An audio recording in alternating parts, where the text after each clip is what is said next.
अस्सलाम वालेकुम क्लास। वालेकुम सलाम मैम। आवाज़ क्लियर है मेरी? Yes ma'am.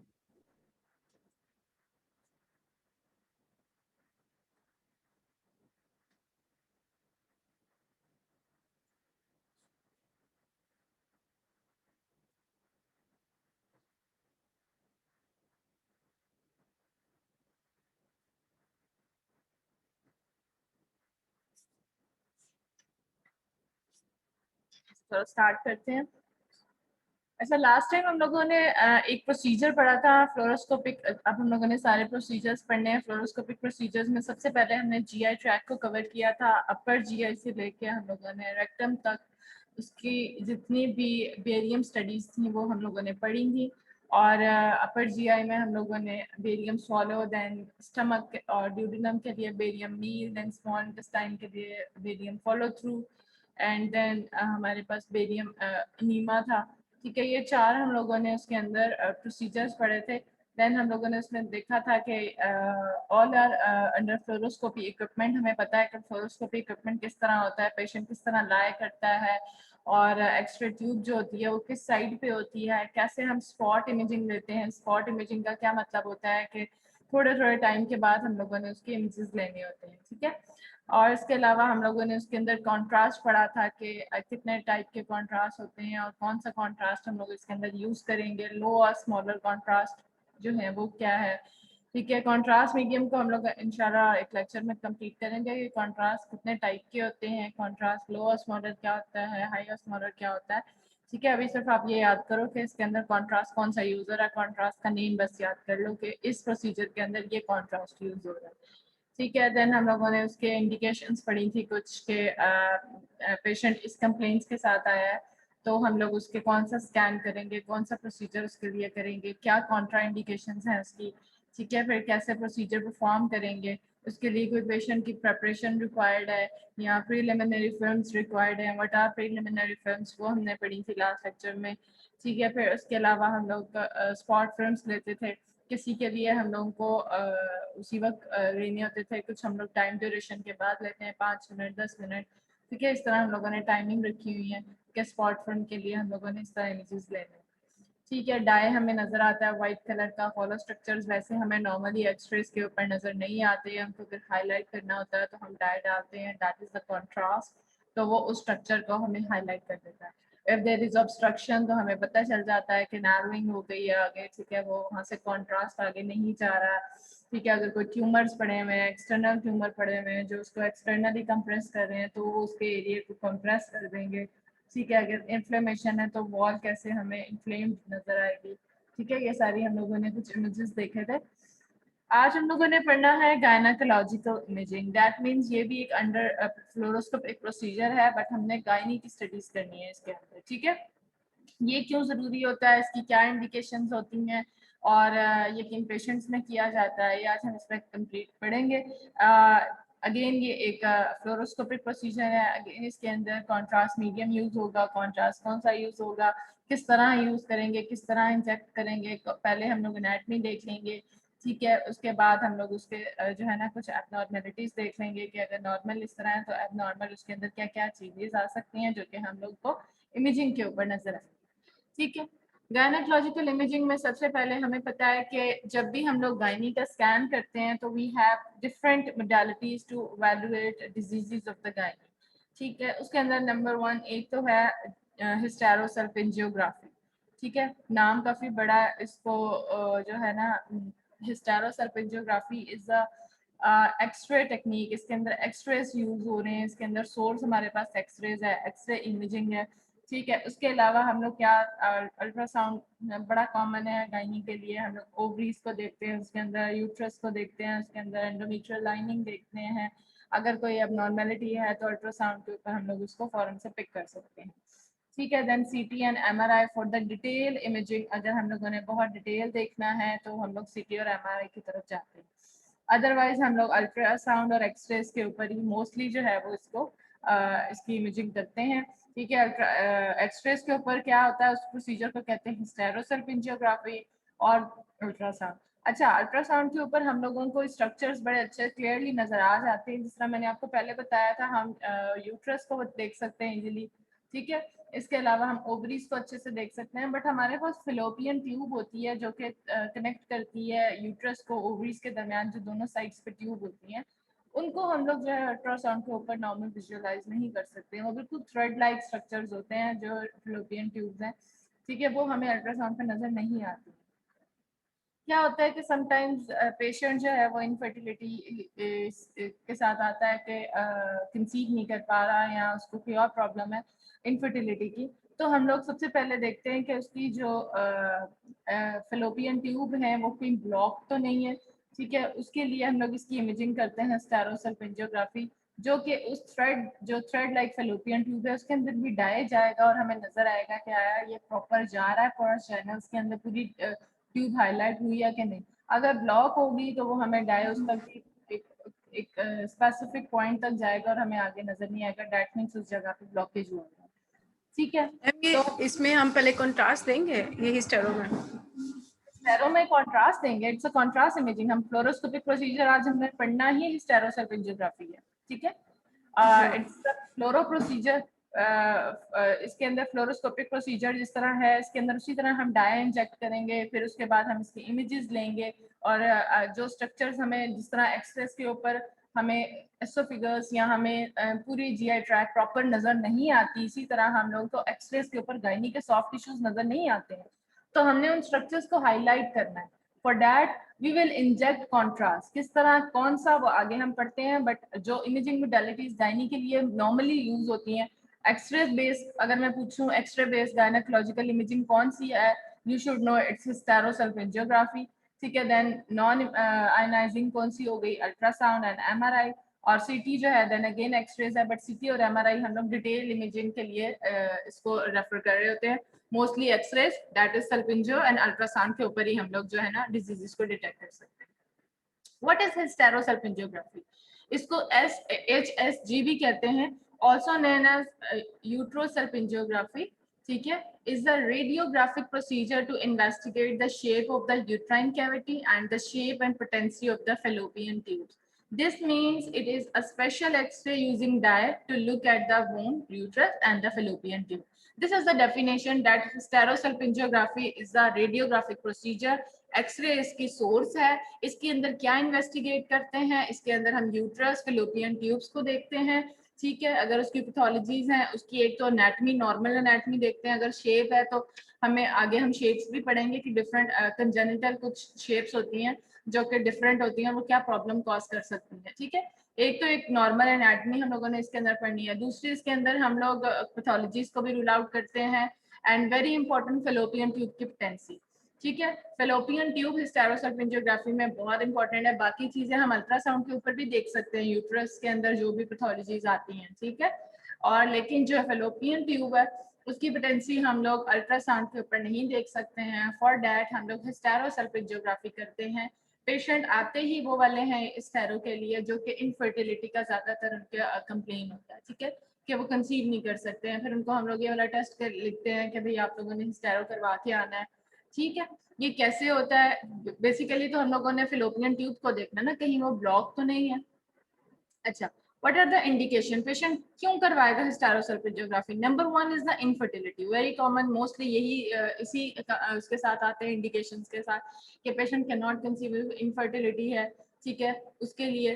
फिर उसके बाद आता है रिकरेंट मिसकैरेजेस, ठीक है, उसको बार बार मिसकैरेजेस हो रही हैं, कंसीव कर लेती है लेकिन मिसकैरेजेस हो रही हैं, उसकी क्या प्रॉब्लम होती है वो आगे मैं बताती हूँ कि किस वजह से जो है वो मिसकैरेजेस के चांसेस हो जाते हैं। एंड फॉलोइंग ट्यूबल सर्जरी, ठीक है, these are the indications of the hysterosalpingiography.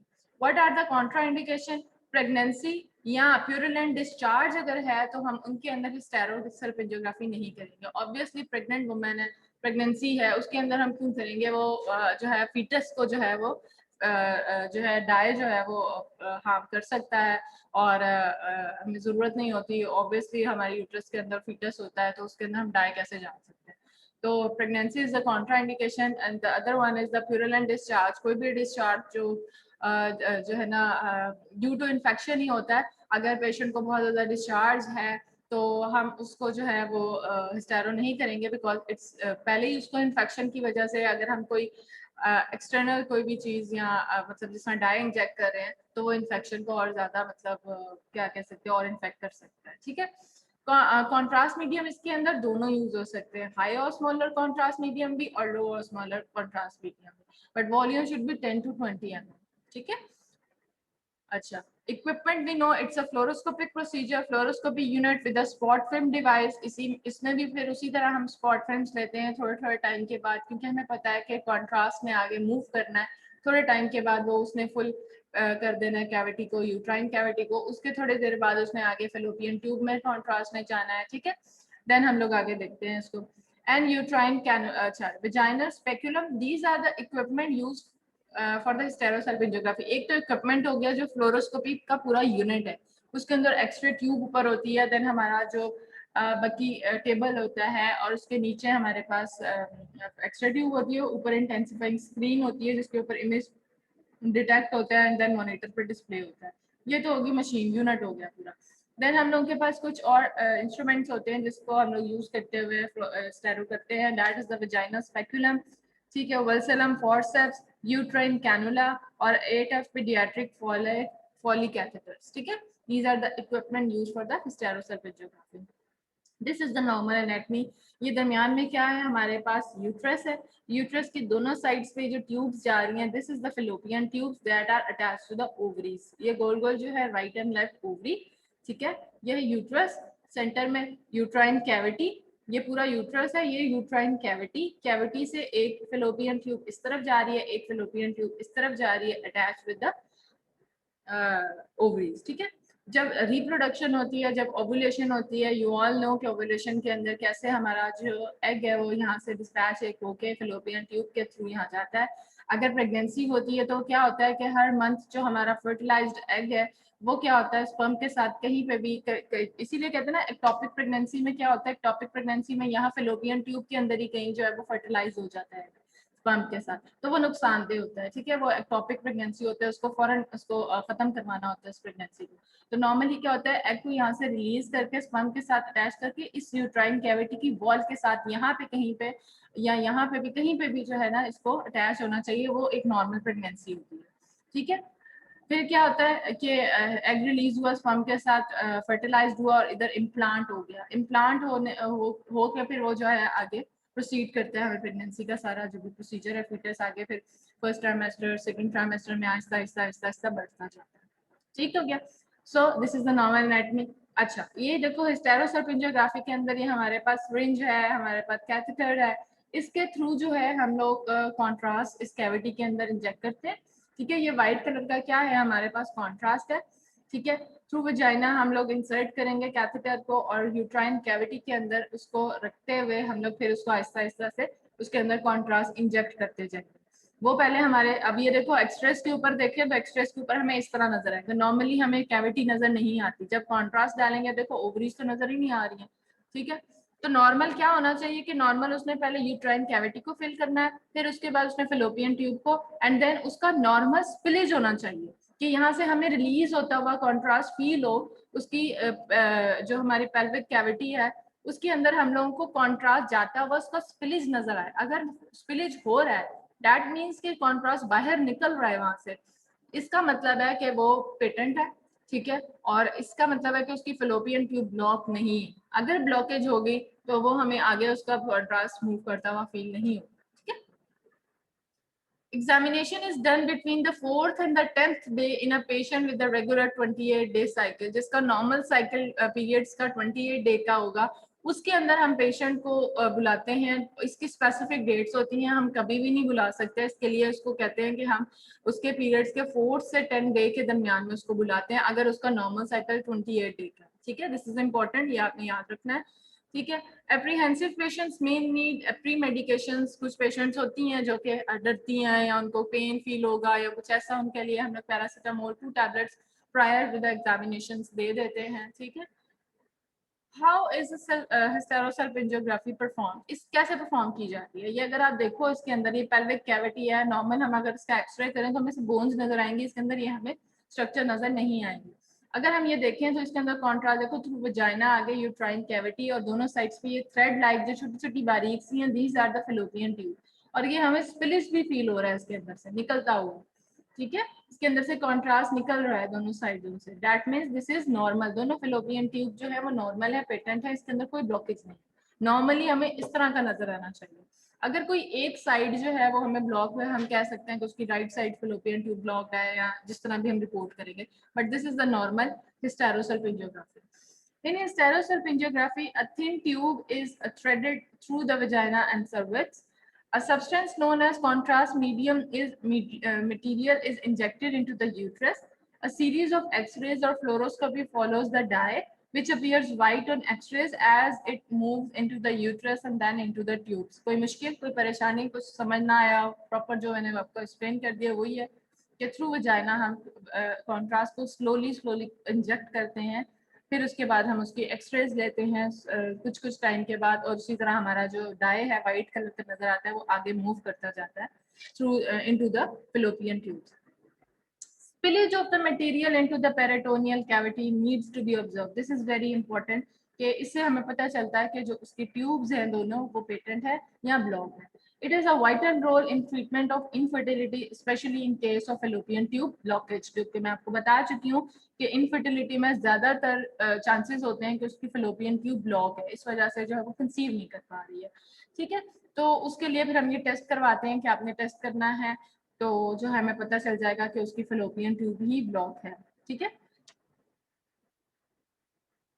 अच्छा, अब anatomy of the uterus, we all know uterus is a pear-shaped organ located in the female pelvis between the urinary bladder anteriorly and the rectum posteriorly. ये तो उसके associated structures you all know, pelvic जितने structures हैं, anteriorly urinary bladder पड़ा होता है, पीछे जो है वो फीमेल के अंदर जो है वो यूट्रस एंड मेल के अंदर जो है वहाँ पे प्रोस्टेट पड़ा होता है, देन पोस्टीरियरली हमारे पास rectum होता है. These are the anatomical structures that are present in the pelvic. The uterus is divided into three main parts: the fundus, body, and cervix. ठीक है, this is the normal anatomy.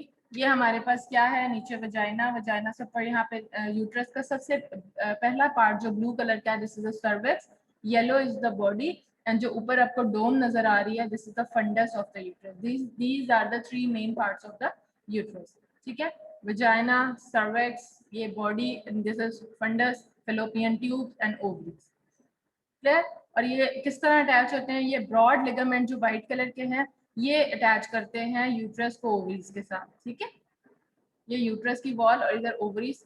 ठीक है, और ये इनके साथ ये किस तरह एक लिगामेंट है कि ब्रॉड लिगामेंट अटैच होता है जो कि इनको फिक्स करके रखता है अपनी पोजीशन के ऊपर. This is the normal anatomy of the uterus. This is the normal hysterosalpingiography X-ray. ठीक है, इसके अंदर ये देख रहे हो कि कॉन्ट्रास्ट जा रहा है, पूरी यूट्राइन कैविटी को उसने हाईलाइट किया हुआ है, दोनों थ्रेड्स हमें दोनों फेलोपियन ट्यूब नजर आ रहे हैं, अलोंग विद द स्पिलेज, दोनों साइड्स पे स्पिलेज नजर आ रहा है. ठीक है, क्लियर है ये इमेज, ये नॉर्मल है. देन वी हैव हमारे पास अभी हम लोगों ने एनाटॉमी पढ़ लिया. वी हैव एबनॉर्मल शेप्स कुछ हैं हमारे पास. वो क्या है, वो हम लोग कंजेनिटल कुछ पढ़ते हैं कि उनके अंदर यूट्रस की शेप जो है ना वो थोड़ी सी डिफरेंट होती है. Number 1 is the arcuate uterus. और इन शेप्स के अंदर किस में चांसेस है मिसकैरेज होने के, और अगर उसका नॉर्मल शेप इस तरह जिस तरह एक पेशेंट आ रहा है रिकरेंट मिसकैरेजेस के साथ, ठीक है, उसको बार बार मिसकैरेज हो रहा है, वो हम देखते हैं कि आया उसकी शेप नॉर्मल है यूट्रस की, कहीं उसकी शेप ऐसी तो नहीं है जो आगे हम पढ़ेंगे इस तरह की जिसके अंदर मिसकैरेजेस के चांसेस ज्यादा हो सकते हैं. ठीक है, तो उसको हम hysterosalpingiography पे देखते हैं. दैट मीन्स जब हम उसका एक्सरे करेंगे तो हम उसकी पूरी कैविटी की शेप हमें प्रॉपर नजर आएगी कि this is the normal cavity जो कि अभी हमने पिछले पढ़ी थी. अगर दिस इज नॉट नॉर्मल तो वो एबनॉर्मल हो सकती है. वो कौन सी एबनॉर्मेलिटी है जो कि जिसमें चांसेस है मिसकैरेजेस के. अच्छा, number 1 is the arcuate uterus. इसके अंदर क्या होता है कि ये जो ऊपर फंडस है ना, ये यहाँ से इसके अंदर मामूली सा डिप आता है, ये देख रहे हो हल्का सा आर्च सी बनती है, तो इसको कहते हैं आर्क्वेट यूट्रस. ये नॉर्मली होता है यूट्रस, इसके अंदर कुछ ऐसा प्रॉब्लम नहीं होती पेशेंट को, बट हल्का सा अगर आपको एक्सरे के अंदर यूं करके फंडस में डिप नजर आ रहा है तो उसको आप क्या कहोगे, this is the arcuate uterus. पढ़ लो इसको. This looks more like a normal uterus except it has a dip. ठीक है, और slight indentations at the top. It is common abnormality affecting about 1 in 25 women in the general population. It does not usually make conceiving difficulty. ठीक है, इसमें conceiving में कोई मसला नहीं होता, बस एक डिप है, एबनॉर्मल शेप है उसकी, और ये जो है ना 1 in 25 वुमेन में किसी में हो सकती है। ठीक है, दूसरी शेप है ये, अगर आप इसको एक्सरे के ऊपर देखो तो हल्का सा आपको डिप्रेशन सा फील हो रहा है। ठीक है, लाइट सा आर्च बन रही है इसके ऊपर फंडस के अंदर, और इसीलिए इसको कहते हैं arcuate uterus. This is normal, इसमें कोई कंसीविंग का प्रॉब्लम नहीं।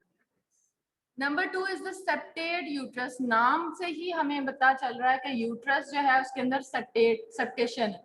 अगर इस पिक्चर को देखो गौर से तो इसके अंदर आपको ये सेप्टेशन नजर आ रही है, ये आ रही है, और ये कैविटी के अंदर सेप्टेशन है।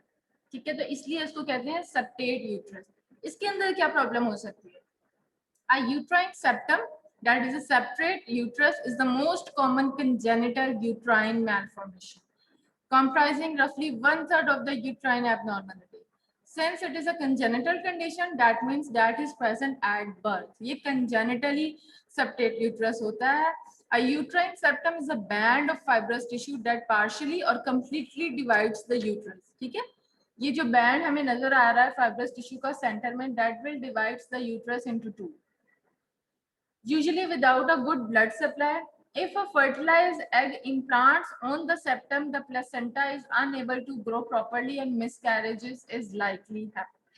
इसमें क्या होता है कि जब आगे मैंने आपको पीछे बताया था कि जब फर्टिलाइजेशन हो जाती है, जब एग इम्प्लांट करेगा कहीं पे भी यूट्रस में, वो यहाँ इस वॉल के साथ भी कर सकता है, इस वॉल के साथ भी, ऊपर भी, कहीं पे भी। ठीक है, सेप्टेट यूट्रस के अंदर क्या होता है कि जो फर्टिलाइज्ड एग है वो सेप्टम के ऊपर यहाँ आके इम्प्लांट हो जाएगा। कंसीव कर लिया है उसने, ठीक है, बट जब उसने इम्प्लांट करना है तो वो क्या होगा, उसको अर्ली मिसकैरेज हो सकता है, बिकॉज जब वो ग्रो करेगा उसका प्लेसेंटा वहां पे प्रॉपर जो है वो प्लेसेंटा, मेन प्लेसेंटा से ही तो ब्लड सप्लाई लेना है उसने सारा। ठीक है, फीटस ने सारा प्लेसेंटा, प्लेसेंटा जब बनता है वो वॉल के साथ बनता है, तो वॉल से मदर का जो ब्लड है ना वो लेता है। ठीक है, तो इधर ऑलरेडी ब्लड सप्लाई कम होती है और सेप्टम के अंदर तो है ही ब्लड सप्लाई नहीं, तो प्लेसेंटा ग्रो ही नहीं करेगा, दैट मींस कि उसके अंदर मिसकैरेज फौरन हो सकता है। तो जैसे ही वो इम्प्लांट करेगा यहाँ पे थोड़ा सा ग्रो करेगा तो वो मिसकैरेजेस की चांस रहता है। तो in septate uterus there is a chance of miscarriages. ठीक है, और जो उसका क्या है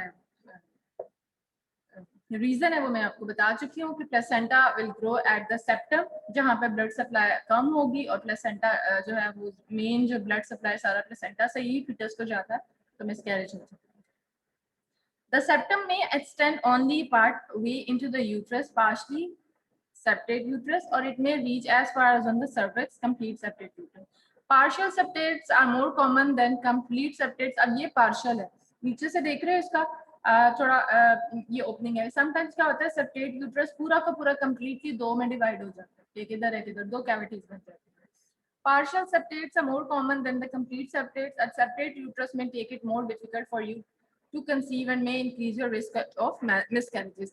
इन जितनी भी शेप्स हैं, अगर मैं पूछूं कि इन सब में, आगे दो और पढ़ते हैं, इन सब में किस में चांसेस हैं कंसीविंग प्रॉब्लम के और किस में चांसेस है मिसकैरेजेस के, तो सेप्टेट यूट्रस एक ऐसा उसकी एबनॉर्मेलिटी है, उसकी शेप ऐसी है कि इसके अंदर कंसीविंग में भी प्रॉब्लम हो सकती है। ठीक है, और इसके अंदर जो है वो क्या कह सकते हैं, मिसकैरेजेस के भी चांसेस ज्यादा हो सकते हैं। क्लियर?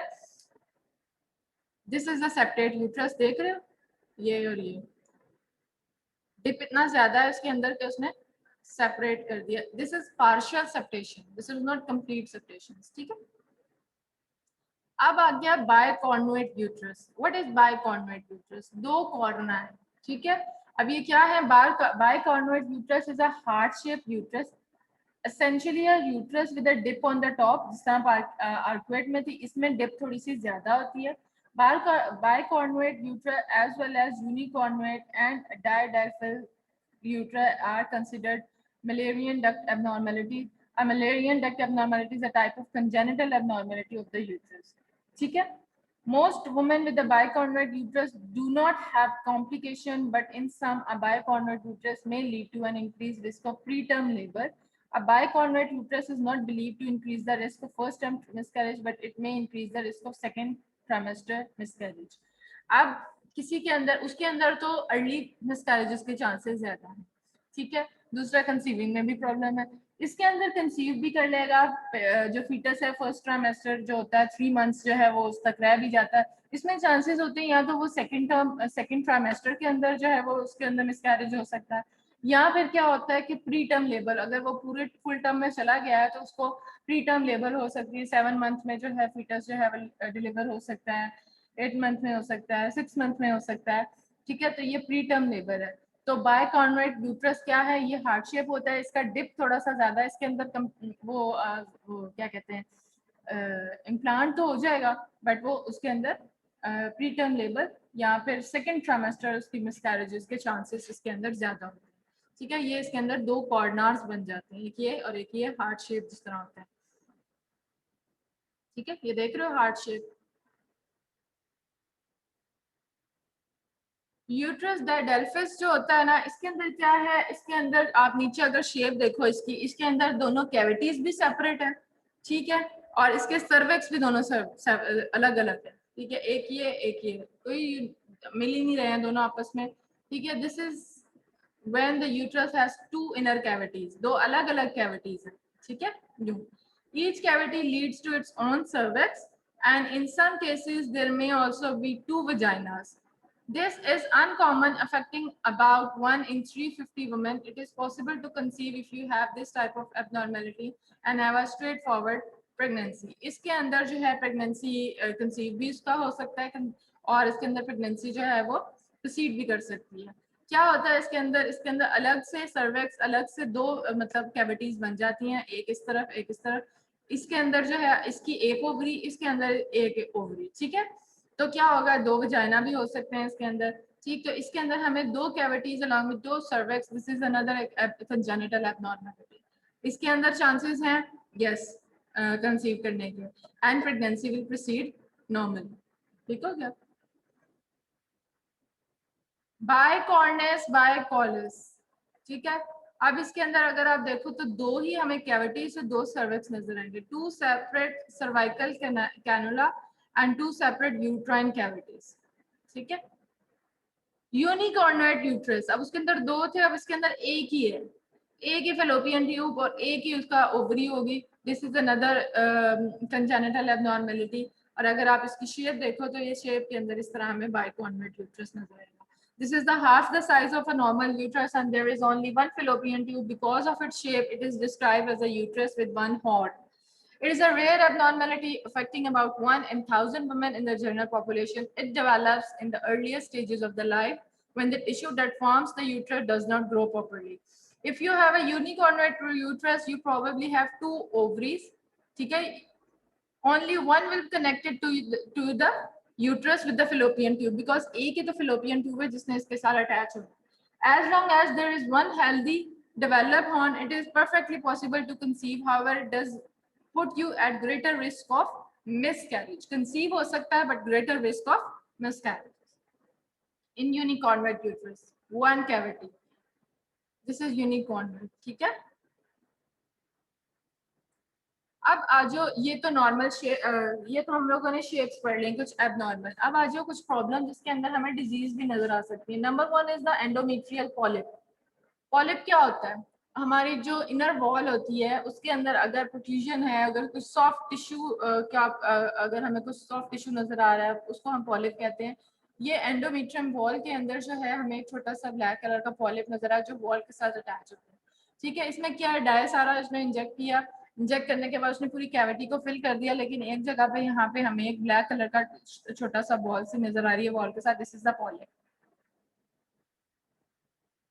एस्टरमैन सिंड्रोम क्या होता है, this is another acquired condition. Acquired वो होती है जो कि बाय बर्थ नहीं होगी। इसके अंदर क्या होगा, that refers to have scar tissue in the uterus और in the cervix. Scar tissue मतलब इनर जो उसकी यूट्रस की अंदर की लाइनिंग है उसके अंदर कोई स्कार हो सकता है, that will be due to several dilatation. उसके अंदर अगर मिसकैरेजेस बार बार हुई हैं, ठीक है, तो वो क्या नाम है, कोई भी जब प्रोसीजर परफॉर्म करते हैं, ठीक है, उसके मिसकैरेजेस को अंदर से क्लीन करते हैं सारा कुछ, तो उसकी वजह से उसकी इनर लाइनिंग है उसके अंदर स्कार हो सकते हैं। या क्योरटेज जो है वो एक प्रोसीजर है, उसके अंदर क्या होता है कि जो इनर लाइनिंग है उसका टिश्यू हम लोग लेके, जिस तरह बायोप्सी की जाती है ना, इसी तरह हम इनर एंडोमेट्रियल की लाइनिंग का टिश्यू थोड़ा सा लेके और फिर उसको टेस्ट किया जाता है, ठीक है, उसको क्योरटेज कहते हैं। ये दोनों प्रोसीजर के अंदर चांसेस होते हैं कि वो अंदर की जो इनर लाइनिंग है उसके अंदर स्कार प्रोड्यूस कर सके। अगर हमें एक्सप्रेस के ऊपर हिस्टेरोसल्पिंजोग्राफी, ये जो टेस्ट है हमारा प्रोसीजर, इसके अंदर यूट्रस के अंदर अगर हमें स्कार फील हो रहा है तो उसको हम कहते हैं एस्करमैन सिंड्रोम, ठीक है। दिस इज ड्यू टू जो scar in the inner lining. Pelvic infection unrelated to the surgery may also lead to Askerman syndrome. Intrauterine adhesion can also form after infection with tuberculosis or the schistosomiasis, ठीक है। ये एस्करमैन syndrome के अंदर अगर आप uterus के अंदर देखो तो ब्लैक कलर की उसके अंदर आपको कुछ फील हो रहा होगा, ठीक है। दिस इज द लाइनिंग जो कि उसके अंदर स्कार है, scar in the uterine cavity, और इसको कहते हैं एस्करमैन सिंड्रोम। हाइड्रोसल्फेंस क्या होता है, ये क्या है, ये डिस्टली ब्लॉक कर देते हैं फिलोपियन ट्यूब को विद अ क्लियर फ्लूइड या वाटरी फ्लूइड, जिसकी वजह से फिलोपियन ट्यूब हमें डायलेटेड नजर आती है, आगे हमें स्पिलेज नजर नहीं आता। हाइड्रो मीन्स वाटर, ठीक है, एंड सल्फेंस मीन्स फिलोपियन ट्यूब, ठीक है। तो नेम से ही बता रहा है कि due to water the fallopian tubes are blocked, और वो हमें उसके ऊपर डायलेटेड नजर आएंगे। The blocked tube may become substantially distended, giving the tube a characteristic sausage-like or retort-like shape. The condition is often bilateral and affected tubes may reach several centimeters in diameter. अगर आप देखो तो normal हमें इस तरह तो नहीं नजर आता था, ये देख लो इतनी ज्यादा डायलेटेड जो है वो हमें फिलोपियन ट्यूब्स नजर आ रही है। दिस इज हाइड्रोसल्फेंस, और इसके अंदर ड्यू टू द फ्लूइड जो है वो फिलोपियन ट्यूब की डायलेटेशन हुई। देन हमारे पास एक और डिजीज जिसको हम एंडोमेट्रियोमा कहते हैं। ओमा is a what, benign condition, benign tumour of endometrium. इस नाम से आधी तो हमारी मेडिकल की जो है ना वो नाम से ही हमें बता देती हैं। Endometrioma is the presence of endometrial tissue in and sometimes on the ovary. Endometrial का ही टिश्यू जो है वो ओवरीज के अंदर जा सकता है, वहां पे हमें कोई मैस नजर आ सकता है, ठीक है, या फिर एंडोमेट्रियल कैविटी के अंदर ही उसके फ्लूइड जो टिश्यू है वो ज्यादा हमें बड़ा सा नजर आ सकता है। Endometrioma is a benign condition, ठीक है। ये हमें इसके अंदर ये एमआरआई का स्कैन हुआ हुआ है, उसके अंदर हमें जो है नजर आ रहा है, ठीक है। देन फाइब्रॉइड्स क्या होते हैं, fibroids are abnormal growths that develop in और on the women uterus. The growths are typically benign and non cancerous. The cause of fibroids are unknown. ये बहुत कॉमन है, बहुत ज्यादा यूट्रस में मिलते हैं हमें, ये ग्रोथ है एबनॉर्मल सी, बिनाइन कोई समझ लो टिश्यू है, बिनाइन हमारे पास कोई ट्यूमर है लेकिन नॉन कैंसरस होता है। और फाइब्रॉइड्स हमें बहुत, इसमें क्या होता है पेशेंट की हैवी ब्लीडिंग के चांसेस बहुत ज़्यादा हो जाते हैं अगर उसके अंदर फाइब्रॉइड्स हैं, ठीक है। ये कुछ जो है वो ये कहते कुछ नहीं है, नॉन कैंसरस होते हैं, बिनाइन होते हैं। मैंने काफ़ी मतलब ज़्यादातर प्रेगनेंसी में भी जो है ना मोस्टली लोगों को प्रेगनेंसी के साथ भी फाइब्रॉइड्स बन जाते हैं, और वो कहते हैं कुछ नहीं, आपकी प्रेगनेंसी को भी कुछ नहीं कहेंगे, आपके फिटस को भी कुछ नहीं कहेंगे, ग्रो करते रहते हैं ऐसे ही। बट अगर वो ज़्यादा हो जाए तो उसको थ्रू सर्जरी जो है फाइब्रॉइड को रिमूव भी किया जा सकता है, ठीक है। ये अल्ट्रासाउंड के ऊपर हमें फाइब्रॉइड नज़र आ रहा है, ठीक है। ये ऑन एमआरआई, ठीक है, ये एमआरआई के इमेजेस हैं कुछ। एक्टोपिक प्रेगनेंसी, जो कि फिलोपियन ट्यूब के अंदर अगर हमें प्रेगनेंसी जो है वहाँ पे फर्टिलाइज है, वहाँ पे इम्प्लांट हो जाए तो that is the ectopic pregnancy. Molar pregnancy क्या होती है, ये इस तरह का हमें ट्रोपोप्लास्टिक सा एक मैस नजर आता है जिसके अंदर ये वाइट वाइट वाइट और ब्लैक ब्लैक ब्लैक डॉट्स नजर आते हैं। ये मोलर प्रेगनेंसी क्या होती है, it's abnormal form of pregnancy in which a non viable fertilized egg implants in the uterus and will fail to become to the term, ठीक है। A molar pregnancy is a gestational trophoblastic disease. ये proper एक pregnancy नहीं होती है, but ये लगती है प्रेगनेंसी ही है, बट इसके अंदर क्या होता है, गेस्टेशनल ट्रोपोप्लास्टिक छोटे छोटे जो सेल्स है ना which grows into the mass in the uterus that has swollen chorionic villi, which these villi grows in the cluster that resemble the grapes, ठीक है। जो हमारे अंदर कोरियोनिक विलाय है उनकी स्वेलिंग होने की वजह से वो एक मैस अपीयरेंस देते हैं बड़ा सा, छोटे छोटे जो है ना विलाय जो है वो ग्रेप्स की तरह क्लस्टर फॉर्म में हमें नजर आते हैं, और ये हमें इमेजेस के ऊपर इस तरह नजर आता है, ठीक है। This is known as the molar pregnancy. This normal pregnancy में क्या होता है कि इम्प्लांट होता है अंदर यूट्रस की लाइनिंग के अंदर, एक छोटा सा जो भी एग फर्टिलाइज होगा, एंड देन जो मोलर प्रेगनेंसी होती है एब नॉर्मल परफॉर्मेंस प्रेगनेंसी है, इसके अंदर गेस्टेशनल जो ट्रोपोप्लास्टिक डिजीज है वो वो इस तरह ग्रो करता है और हमें छोटे छोटे विलायस जो है वो ग्रेव्स की क्लस्टर फॉर्म में नजर आते हैं। Ovarian cyst another is important और बहुत ज़्यादा कॉमन होती है, बहुत ज़्यादा होती हैं, सिस्ट हो सकती हैं, खुद ही बनती हैं, खुद ही ख़त्म हो जाती हैं, इनका कोई कॉज नहीं हो सकता अभी तक, नॉन कॉज नहीं है। ठीक है, कुछ हमारे पास हेमरेजिक सिस्ट होती हैं, उसके अंदर ब्लड होता है। ठीक है, ये ओवेरियन सिस्ट सिंपल जो है, अगर एन ओकेक है तो हमारे पास वो सिंपल ओवेरियन सिस्ट है। ठीक है, सिस्टोडिनोमा। डर्मोइड सिस्ट क्या होता है? एबनॉर्मल ग्रोथ, जिसको टेराटोमा भी कहते हैं, containing epidermis, hair follicles and sebaceous gland. ऐसी सिस्ट जिसके अंदर हम लोगों को एपिडर्मिस या हेयर फॉलिकल्स या ग्लैंड्स मिल रहे हैं पेल्विक कैविटी के अंदर, उस सिस्ट को हम डर्मोइड सिस्ट कहते हैं। ठीक है, this is dermoid cyst on the CT scan. Cervical carcinoma. ठीक है, तो ये हमारी यूट्रस की सारी एबनॉर्मेलिटीज जो कि कॉमनली हमें नजर आती हैं, क्लियर सारी हो गई हैं। हिस्टेरोसल्पिंजोग्राफी वाज द प्रोसीजर दैट जो कि अभी मतलब अंडर एक्सरे जो है हम लोग उसको परफॉर्म करते हैं। क्या किस तरह परफॉर्म करते हैं? वही एक्सरेज लेते हैं, इस इमेज कैसा नजर आता है, कॉन्ट्रास्ट कैसे इंजेक्ट करते हैं थ्रू कैथेटर। पहले हम वजाइना से उसकी uterine cavity and then fallopian tube को विजुअलाइज करते हैं। स्पिलेज होना चाहिए, this is the normal. Abnormalities में हमने उसकी शेप्स देखी हैं, किसके अंदर चांसेस हैं मिसकैरेजेस के, किसके अंदर चांसेस है नॉर्मल कंसीव हो जाए, किसके अंदर चांसेस हैं कि जो है वो प्री टर्म बर्थ जो है उसकी हो जाए या सेकेंड ट्राइमेस्टर मिसकैरेज हो जाए। ये पॉइंट्स आपने याद करने वाले हैं। ठीक है, फिर हमने और एबनॉर्मेलिटीज पढ़ी हैं। यूट्रस के अंदर हमें कोई पॉलिप नजर आ सकता है, कोई कैंसर सेल्स नजर आ सकते हैं, endometrioma is very common, then ovarian cysts, these are all the abnormalities that can be seen in the uterus। ठीक है, तो आज का टॉपिक हमारा गायनी का कंप्लीट हो गया है। मैम अगर हमारे फेलोपियन ट्यूब बिल्कुल ही ब्लॉक है तो प्रेगनेंसी होगी ही नहीं। अगर हमारी फेलोपियन ट्यूब अगर फेलोपियन ट्यूब ब्लॉक है तो फिर प्रेगनेंसी नहीं होगी या फिर हो जाएगी और फिर मिसकैरेज हो जाएगा? कैसे हो सकती है? बिल्कुल नहीं होगी, इनफर्टिलिटी होती है उसमें। क्या होता है आपको पता ही है कि जो प्रेगनेंसी है वो हमारा रिप्रोडक्टिव जो रिप्रोडक्शन कैसे होगी, हमारे दोनों ओवरीज दोनों साइड्स में, उसके अंदर एग बनेगा ना, ओवरीज के अंदर एग बनता है। ठीक है, जो हमारे पास डोमिनेंट फॉलिकल होता है वो वहां से एग, जो डोमिनेंट फॉलिकल, ठीक है, हर मंथ एक डोमिनेंट फॉलिकल बनता है। ठीक है, इन केस वो अगर स्पर्म से जो हमारा के साथ उसका क्या कहते हैं फ्यूजन हो जाए तो वो फर्टिलाइज हो जाता है। ठीक है, इनकेस स्पर्म नहीं मिला तो वो जो है ना ब्लीडिंग हो जाती है और हर मंथ जो है पीरियड्स होते हैं। ठीक है, वो तो पता है आपको। अगर तो वो ही एग जो है वो रिलीज हो जाए देन दिस इज पीरियड। अगर वो एग जो है वो स्पर्म के साथ जो है फ्यूज होके वहाँ पे फर्टिलाइज हो जाता है तो वो प्रेगनेंसी बना हो जाती है। ठीक है, वो inner wall of the uterus में कहीं पे भी इम्प्लांट करता है और वहां पे प्रोसीड करता है। वो जिस वॉल के साथ अटैच करेगा वहां पे प्लेसेंटा बन जाएगा और प्लेसेंटा जो है वो ब्लड जो है वो सारा क्या कह सकते हैं मदर से फीटस के दरमियान जो कम्युनिकेशन है that is due to the placenta. सारा ब्लड सप्लाई जितना फूड जो भी है पेशेंट का वो वेस्टेज या जो वो उससे ही एक्सचेंज हो रहा होता है थ्रू प्लेसेंटा फीटस का। तो वो inner wall of the uterus के साथ अटैच होता है, दैट मीन्स वो मदर के साथ और उसका फीटस का कम्युनिकेशन।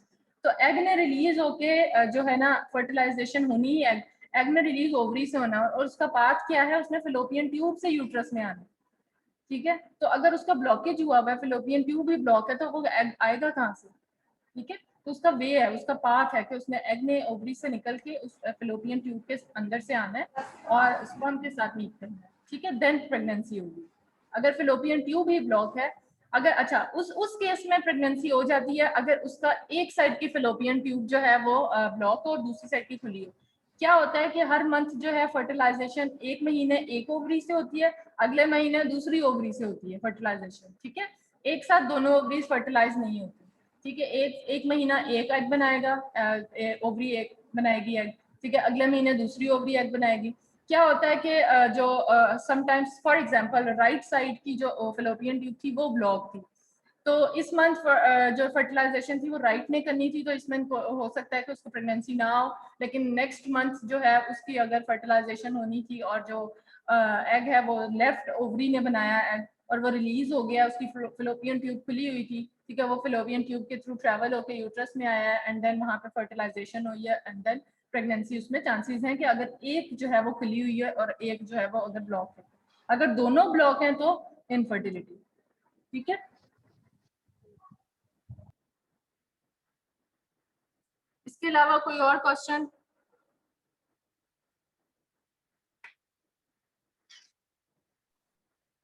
ठीक है, क्लियर हो गया सारा गायनी का, उसकी नॉर्मल एनाटमी, किसमें चांसेस हैं प्रेगनेंसी की, किसमें चांसेस हैं मिसकैरेजेस की, शेप्स अच्छे से याद कर लेना। आर्कुएट के अंदर नॉर्मल ही होता है, बस नॉर्मल डिप होता है, उसके अंदर सेप्टेट के अंदर चांसेस क्या हो सकते हैं, ठीक है, बायकॉन्वेट, यूनिकॉन्वेट, ठीक है, ये शेप्स बहुत अच्छे से याद करना और इनमें ये जरूर देखना कि किसके अंदर चांसेस क्या है, नॉर्मल कंसीविंग के हैं चांसेस, ये बड़ा इंपॉर्टेंट है, आपको पता होना चाहिए कि अगर पेशेंट आपके पास इनफर्टिलिटी का आ रहा है या रिकरेंट मिसकैरेजेस का आ रहा है, तो अगर आपने उसका स्कैन किया है और उसके ऊपर इमेज के ऊपर आपको इस तरह का व्यू नजर आया, तो यू शुड नो कि ये वाला इमेज जो है ये शेप बता रहा है, ये सेप्टेट बता रहा है, दैट मीन्स उसकी पहले हिस्ट्री रिकरेंट मिसकैरेजेस की है, दैट मीन्स को उसको कंसीव करती है, लेकिन जो प्लेसेंटा या फिर उसका जो एग है वो इम्प्लांट ही जाकर सेप्टम के ऊपर होता है, तो उस थोड़ी देर के बाद वो जो है वहां से थोड़ा अरसा वहां पे ग्रो करेगा, थोड़ा सा बड़ा होता है, तो प्लस वहां से मिसकैरेजेस के चांसेस उसमें ज्यादा हो जाते हैं, दैट्स व्हाई उसको रिकरेंट मिसकैरेजेस है। ठीक है, उसके अलावा फिलोपियन ट्यूब को हम लोगों ने हिस्टेरो में देखना होता है ज्यादा, हिस्टेरो हिस्टेरो इज हिस्टेरो सल्पिंजियोग्राफी, सल्पिंजियोग्राफी जो है फिलोपियन ट्यूब को ही, नेम को ही बता रहा होता है, बाकी चीजें भी हमने देखनी होती हैं, बट मोस्ट कॉमनली हिस्टेरो सल्पिंजियोग्राफी के अंदर फिलोपियन ट्यूब को ही हम देखते हैं, उसका स्पिलिस देखते हैं, उसके अंदर नॉर्मल उसकी फिजियोलॉजी देखते हैं कि जो कॉन्ट्रास्ट है उसके अंदर ट्रैवल होके हमें बाहर स्पिलिज फील होना चाहिए दोनों साइड्स पे, अगर हो रहा है तो वो नॉर्मल है, अदरवाइज वो ब्लॉक है। ठीक हो गया, क्लियर हो गया आज का पूरा लेक्चर? ठीक है, इजी है। Yes ma'am. उसके अलावा अब आप बात करते हैं थोड़ी आपकी जो है उसकी क्विज की। क्विज आज मैंने रीटेक लेना था, रात को मैंने ईमेल कर दी थी आप सबको, कुछ बच्चों की मैंने रात को ऐसी ईमेल्स चेक किया तो इतनी सारी ईमेल्स आई हुई थी मुझे बच्चों की तरफ से कि उनका एलएमएस में प्रॉब्लम आ रहा है और ये वो, तो मैंने क्विज ही कैंसिल कर दिया है। वैसे भी आप लोगों को ईमेल आ गई होगी कि आप लोगों की अब यूनिवर्सिटी ओपन हो रही है इंशाल्लाह मंडे से, ठीक है, सब इंशाल्लाह जो है ना कैंपस क्लासेस होंगी और अल्लाह करे सब अब नॉर्मल हो जाए और सब वैक्सीनेशन लगवा के आना अपनी अपनी, ठीक है। तो क्विज का मैंने अब ये किया कि आपका जो क्विज हो गया सो हो गया, ठीक है, लेकिन उसका एक है कि मैं उसकी वेटेज कम कर रही हूँ, उसकी वेटेज 10% थी, मैं अब उसकी वेटेज 5% कर देती हूँ, ठीक है। बाकी हम असाइनमेंट्स रख लेंगे या कुछ जो है ना और असेसमेंट्स कर लेंगे, जो हो गया उसको छोड़ दो, अब रीटेक जो है ना उसको भूल जाओ, आगे की तैयारी करते हैं। क्विज होने हैं, सॉरी अपना मिड्स होने हैं, ये जो होने हैं, जो जिस तरह था मैम अब मिड्स वगैरह जो है सब कुछ तो यूनिवर्सिटी में होगा ना? अब जो कुछ होगा यूनिवर्सिटी में होगा, ठीक है। मैम फिर जो हमारे मिड में ये वाला सिलेबस तो नहीं आएगा ना, क्विज वाला सिलेबस? नहीं, वो नया सिलेबस मैं आपको बता दिया करूंगी, कुछ नेट कुछ हम लोग स्पॉटिंग भी रख लेंगे, कुछ मे बी मैं अब अगर यूनिवर्सिटी प्रॉपर से स्टार्ट होती है तो प्रैक्टिकल भी करते हैं कुछ, तो एंड में जो है ना कुछ प्रैक्टिकल के लिए क्लासेस रखते हैं, करनी हुई तो अगर मैं अच्छे से उसकी प्रॉपर प्रोब हैंडलिंग और ये वो सिखा देती हूँ आप लोगों को, देन मैं उसका मे बी टेस्ट भी रख सकूँ, ठीक है। तो वो मैं असेसमेंट आपको बता दूंगी कि प्रैक्टिकल जो है ना आपको थोड़ा आना चाहिए, थोड़ा बहुत, लेकिन वो आपको करवा के देन ही मैं करूंगी इसके ऊपर। अगर प्रॉपर अभी देखते हैं पूरा सेमेस्टर पड़ा हुआ है, सिर्फ क्विज ही हुआ है, तो इंशाल्लाह जो है उसके साथ ही देखते हैं किस तरह क्लासेस स्टार्ट होती हैं, तो प्रैक्टिकल की भी बीच में क्लासेस रखेंगे। मेरा दिल है जल्दी जल्दी से हम लोग अपना कोर्स कंप्लीट करें, फोकस ज़्यादा हमारा प्रैक्टिकल की तरफ हो, अल्ट्रासाउंड का ज़्यादा, ठीक है। और अल्ट्रासाउंड आप लोगों ने पढ़ी हुई है ना, जनरल और रीजनल दोनों पढ़ ली है? Yes ma'am. ठीक है, तो जनरल रीजनल दोनों आपकी होगी। मस्कुलोस्केलेटल मैम वो पढ़ रहे हैं कुछ स्टूडेंट्स और कुछ नहीं पढ़ रहे और ये पढ़ रहे हैं। तो मेरे साथ ही आज इसी सेमेस्टर में पढ़ रहे होंगे, ठीक है। यस वो मैम। इंशाल्लाह मतलब ओवरऑल हम एक अल्ट्रासाउंड की ट्रेनिंग रखते हैं, प्रैक्टिकल काम उसके ऊपर देखते हैं, सारी मस्कुलोस्केलेटल वाले भी और आप लोग भी जिस तरह है उनकी क्लास में मैं रखती हूँ प्रैक्टिकल, एटलीस्ट आपको थोड़ा बहुत मेमोलॉजीज, प्रोब हैंडलिंग, कैसे मूव करना है स्क्रीन पे, कैसे चीज़ें नज़र आती हैं, वो सारी चीज़ें जो है ना प्रैक्टिकली देखते हैं। मैं तो खुश हूँ कि शुक्र है कि स्टार्ट हो रहा है, सब कुछ नॉर्मल हो रहा है, और ये हवाई पढ़ाई से ना समझ आती है और ना हम लोग कन्वे कर सकते हैं जिस तरह एक प्रॉपर करना चाहिए। बट पूरी कोशिश होती है कि आपको अच्छे से समझ आ सके सारा कुछ। फिर भी अगर बाकी असेसमेंट्स इंशाल्लाह आप आगे कंटिन्यू करेंगे, समझ आ गई। अब इसका वीटेक नहीं होगा, इसकी वेटेज मैंने कम कर दी है, 5% कर दी है। तो अब तैयारी करो मिड की। जो आपकी क्लास पार्टिसिपेशन होगी वो भी मैं अब इंशाल्लाह क्लास में लूँगी, ईजी हो जाएगा क्लास में 1-2 क्वेश्चन पूछना आपसे ना, ठीक है। तो फिर तो आप लोगों ने उसकी प्रिपरेशन तो की हुई है। तो बाकी असाइनमेंट का मैंने आपको बताया था कि वो एक जो लास्ट लेक्चर था जीआई का, वो मैंने अपलोड कर दिया था। थोड़ी हैवी फाइल थी इसलिए उसको मैंने टाइम लगा, लेट अपलोड किया उसको मैंने उसको कन्वर्ट कर दिया जी ड्राइव के ऊपर, और उसकी लिंक वहाँ पे शेयर कर दी है, ठीक है, क्योंकि सारे उसके अंदर इमेजेस थे। ठीक है, उन इमेजेस को आप लोगों ने उसकी डेफिनेशंस मुझे बतानी है। तो एक और मैं असाइनमेंट आपको दूंगी, वो आपको मैं एंड में असाइनमेंट दूंगी, लेकिन फिलहाल के लिए ये असाइनमेंट है। अभी आप बना लो, अभी मैंने कोई डेट अनाउंस नहीं की कि कब तक आपने सबमिट करवाना है, तो इजी होके बना लो अभी, ठीक है। तो क्लासेस शुरू होती हैं इंशाल्लाह, कुछ चीज़ें हम लोग क्लास में डिस्कस करेंगे। आप लोग आ जाओ वापस खैरियत से, और जो है फिर कुछ चीज़ें जो है ना क्लास में डिस्कस करेंगे, ठीक है। तो क्विज को भूल जाओ, जो हो गया खत्म, 5% वेटेज की, अब रीटेक मैम नहीं। आपने जो असाइनमेंट के बारे में बताया था वो जरूरी है कि हम टेबल ही बनाएं, वैसे हम कर सकते हैं? क्या कर सकते हैं, टेबल ही बनाना है बेटा। मैम जी, वो पिक्स इंसर्ट करनी है ना, तो इमेजेस भी बहुत ज्यादा छोटी बनेगी टेबल पे। थोड़ा वो बड़ा बना लो, मतलब इतना बड़ा इमेज भी ना हो, ठीक है, कि रीडेबल हो, कि थोड़ा जिस तरह 4-5 इमेजेस जो है वो एक पेज पे आ जाए, या 4 इमेजेस एक पेज पे आ जाए, 4 कर लो। 4 थोड़े साइज इतना होता है कि बहुत छोटा भी नहीं होता, बड़ा होता है, ठीक है। तो मैम वो पेजेस की लिमिट तो नहीं है ना कि इतनी तक हो पेजेस, वो जितने मर्जी हो? क्या वो मुझे आवाज नहीं क्लियर आ रही। मैम असाइनमेंट की कह रही हूँ कि इस तरह तो पेजेस ज्यादा बनेंगे, तो उसकी तो कोई लिमिट नहीं है ना? वो आप बना लो, एक पेज पे 4-4 करते जाओ, जितने बनते हैं, ठीक है। और मैम वो मस्कुलर उसकी पूछना डेफिनेशन लिख था लेना, ठीक है, पहले कि उसका नेम लिखना, उसमें पहले कॉलम में इमेजेस जो आपने कहा। अक्षर लगा देना। क्या कह रही हो। मैम मस्कुलोस्केलेटल अल्ट्रासाउंड में जो आपने कहा था कि इमेजेस भी इंसर्ट कर लीजिएगा, तो वो जो इमेजेस अप्रोचेस में हमने करनी है वो हमने ट्रांसड्यूसर की प्लेसमेंट की करनी है अभी जो? इमेजेस करने हुए मस्कुलोस्केलेटल में बात करेंगे उसकी। अगर तो करने हुए लगाने हुए लगा दो, एक प्रेजेंटेशन अच्छी हो सकती है। अगर नहीं हो सकती तो कोई मसला नहीं है उसका, आप सिर्फ लिखो उसके अंदर जो है ना ओरिजिन इंसर्शन, जो वो क्या कहते हैं, sorry, pro placement, patient positioning, और जो स्ट्रक्चर्स हमें नजर आ रहे हैं वो इज इम्पोर्टेंट, ओके मैम। ठीक है। तो अगर किसी के साथ इमेज लग सकती है, आप किस तरह प्रेजेंट कर सकते हो असाइनमेंट को, अगर कर सकते हो अच्छे से तो उस तरह कर लो, अगर नहीं हो सकता तो no problem. It all depends on you कि किस तरह आप अच्छे से उसको प्रेजेंट कर सकते हो, ठीक है। जितनी अच्छी प्रेजेंटेशन कर सकते हो, डिपेंड्स कि आप उतने अच्छे मार्क्स ले सकते हो, ठीक है। ये एक माइनर है, माइनर से तो चीजें होती हैं जो एक टॉपर को दूसरे से डिफ्रेंशिएट करती हैं, कि एक बच्चा जो है वो थोड़ी मेहनत ज्यादा कर लेता है, ठीक है, वो अच्छा सा 1-2 ही नंबर से ऊपर नीचे आते हैं बच्चे, तो 1-2 नंबर इन्हीं चीजों की वजह से होते हैं, उसकी मेहनत थोड़ी सी ज्यादा होती है, ठीक है। ठीक है, मंडे को तो मेरी आपके साथ कोई क्लास नहीं होगी, ट्यूसडे को मुलाकात होगी इंशाल्लाह। हॉस्टल वाले सारे आ जाएंगे वापस। Yes ma'am. हॉस्टल वगैरह खुल गए हैं, मतलब अब वो तो कोई मसला नहीं है, ऐसा सभी आएंगे इंशाल्लाह क्लास में, क्या कोई रह जाएंगे। हाइब्रिड का कह रहे थे ना कि कुछ में भी हाइब्रिड भी चल रहा है।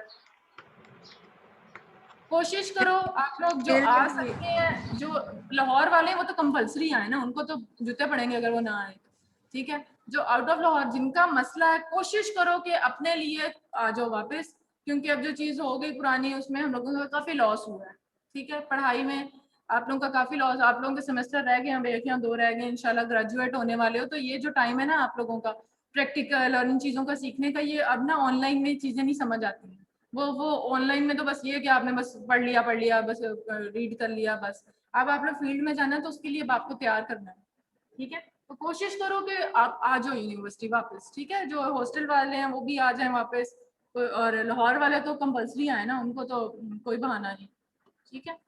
मैम एग्जाम पॉलिसी क्या होगी? एग्जाम आपके जिस तरह पहले होते थे, अब मेरा ख्याल मिड आपके पहले 7 अब नहीं आया, एकेडमिक कैलेंडर 21 जून से जो है वो आपके स्टार्ट होंगे मिड्स, तो अभी है टाइम, तो इंशाल्लाह फिर मिड होंगे। मैम और जो वैक्सीनेटेड नहीं है उन लोगों का क्या होगा फिर? वो लगवा के आए, टाइम है अभी।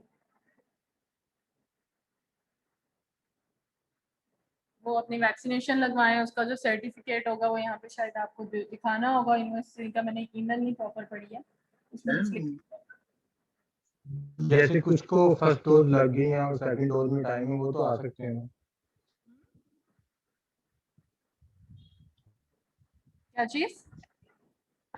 मैम मैं कह रहा हूँ जिनको फर्स्ट डोज लग गई है और सेकंड डोज में अभी टाइम है, वो तो आ सकते हैं ना यूनिवर्सिटी। हाँ वो तो आएंगे अवश्य, क्योंकि सेकंड डोज में वो 25 डेज का मेरे ख्याल टाइम होता है।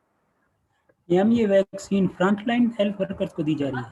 नहीं लग रही है, वो तो एक ही लग रही है, अभी तो मैंने भी नहीं लगवाई है, मैंने भी लगवानी है अभी।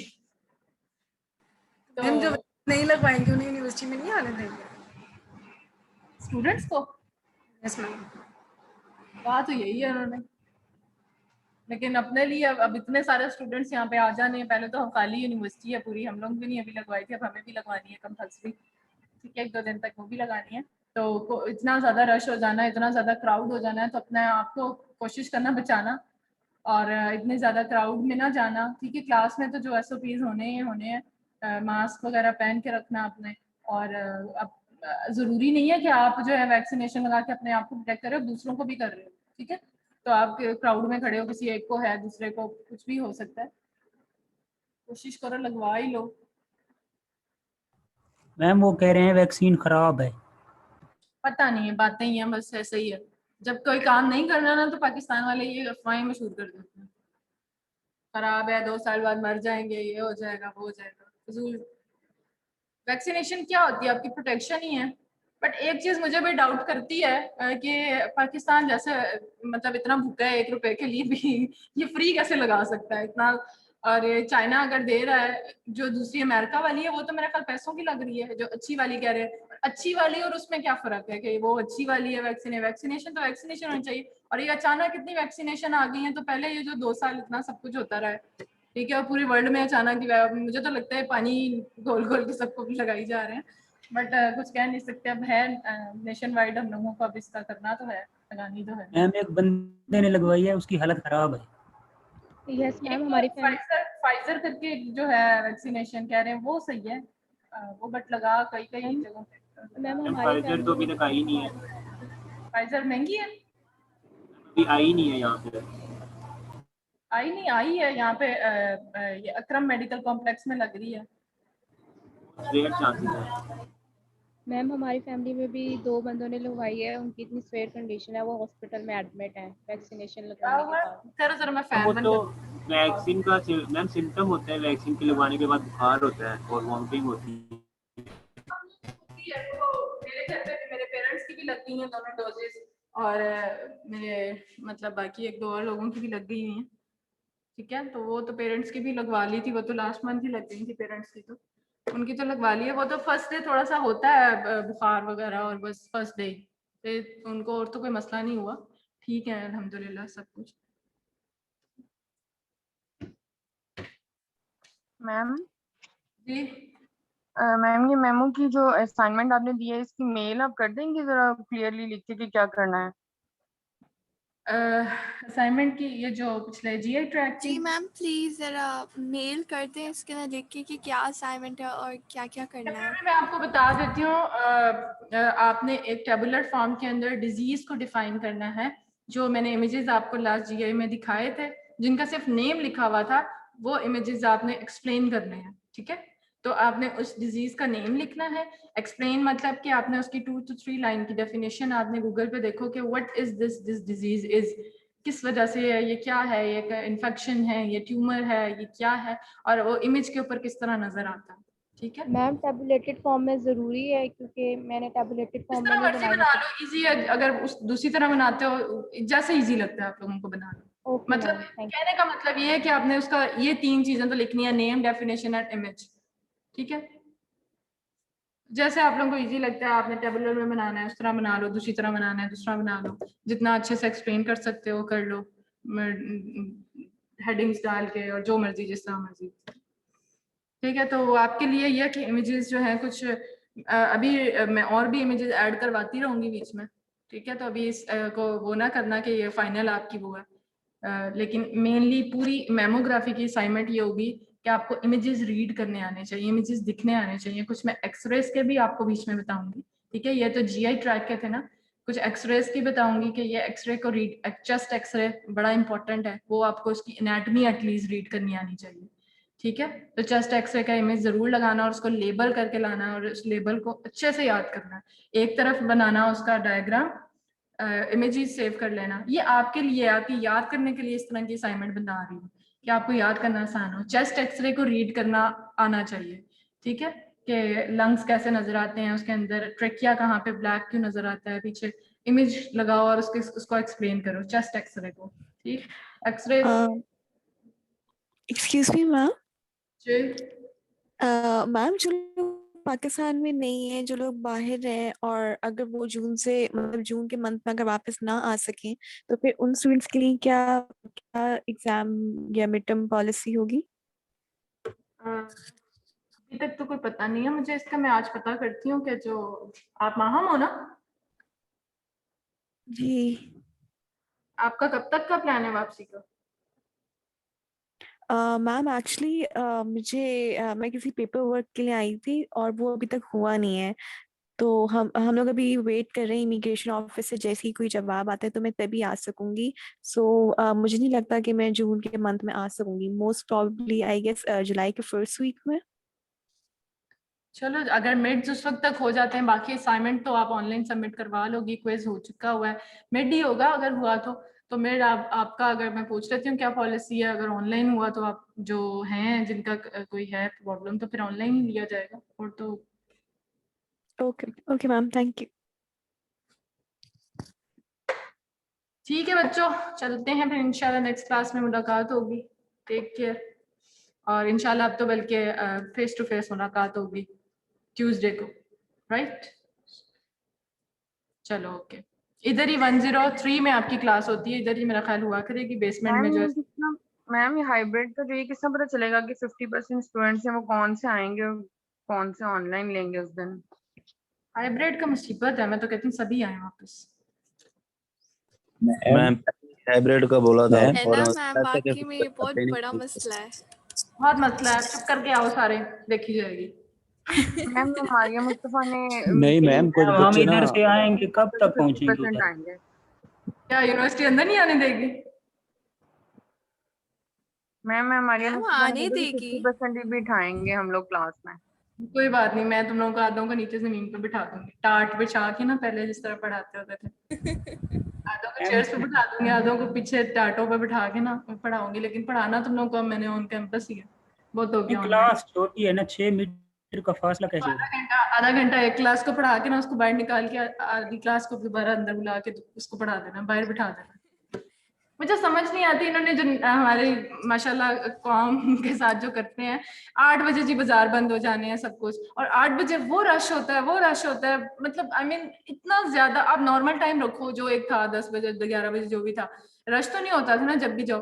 वो एक पीक टाइम 8 बजे बन गया हुआ है कि आपके ग्रोसरी लेने चले जाओ स्टोर्स के अंदर, इतना रश, इतना लाइनें लगी हुई हैं, बंदे के साथ बंदा यूं टकरा रहा है, और उस वक्त कोरोना नहीं हो रहा। ये एक रख देते हैं टाइम, भाई इस टाइम पे, और हमारी आवाम ने जाना भी उस एग्जैक्ट वो जो हमारा टाइम खत्म होने वाला था उस टाइम पे जाना है।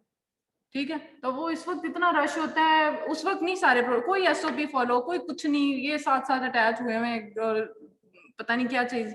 नॉर्मल रखें सब कुछ, नॉर्मल वापस खोलें सब कुछ, जो हो देखी जाएगी, अल्लाह मालिक है। जिंदगी खराब हुई हुई है इस कोरोना की वजह से। तो ठीक है, तो कोशिश करो वापस आओ, और मैं तो कहूंगी कि इधर ही पढ़ो जो पढ़ना है। बाकी जिनकी प्रॉब्लम है, जिनका वाकई मसला है, जिस तरह महा है वो कनाडा में वो नहीं आ सकती है, या और कोई इस तरह का मसला है, तो वो तो चलो उनका तो एक है प्रॉब्लम, जो आ सकते हैं वो तो आए ना क्लास लें। लाहौर वाले तो लाजमी आए, बाकी वाले भी कोशिश करें अपनी वैक्सीनेशन लगवाएं सब और वापस हॉस्टल्स में वापस आए। ठीक है, इंशाल्लाह ट्यूसडे ओके को मैम। इंशाल्लाह। ओके, टेक केयर, अल्लाह हाफिज। अल्लाह हाफिज मैम।